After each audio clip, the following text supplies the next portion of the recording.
2004లో మొదటిసారి కాంగ్రెస్ ప్రభుత్వం ఏర్పడిన ఉమ్మడి ఆంధ్రప్రదేశ్ రాష్ట్రంలో ఎల్బీ స్టేడియంలో వేలాది మంది సమక్షంలో మొట్టమొదటి సంతకం వైఎస్ఆర్ గారు రైతులకు ఉచిత కరెంటు ఇవ్వడమే కాదు, వేలాది మంది రైతుల మీద ఉన్న క్రిమినల్ కేసెస్ తొలగించి 1300 కోట్ల రూపాయల ఆనాటికి విద్యుత్ బకాయిలను ఒకే ఒక సంతకంతో రద్దు చేసిన నాయకుడు డాక్టర్ వైఎస్ రాజశేఖర రెడ్డి గారు.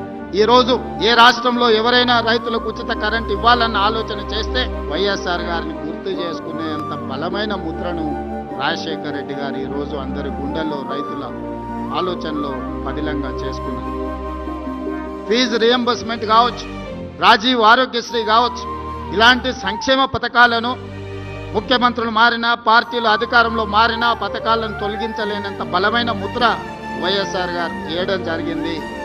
వారి ఆలోచనలు కొనసాగింపుగానే ఈనాడు తెలంగాణలో రాష్ట్ర ప్రభుత్వం పనిచేస్తుంది అని చెప్పి నేను ఈ సందర్భంగా సవినయంగా తెలియజేయదలుచుకున్నాను. రాజీవ్ ఆరోగ్యశ్రీ ఆనాడు రాజశేఖర రెడ్డి గారు 2 లక్షలతో ప్రారంభిస్తే ఈనాడు 10 లక్షల రూపాయలకు పెంచి రాజీవ్ ఆరోగ్యశ్రీని మేము కొనసాగిస్తున్నాం. ఫీజు రియంబర్స్మెంట్ కూడా ఈరోజు మేము కొనసాగిస్తున్నాం.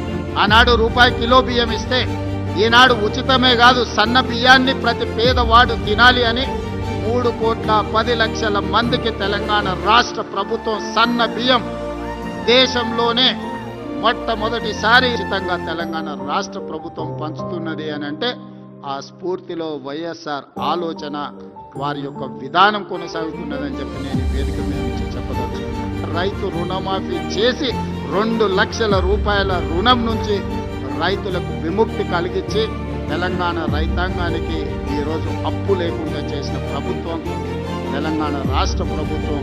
రైతులను ఆదుకోవడంలో వైఎస్ఆర్ గారి ముద్ర కొనసాగుతున్నది అని చెప్పి నేను చెప్పదలుచుకున్నాను.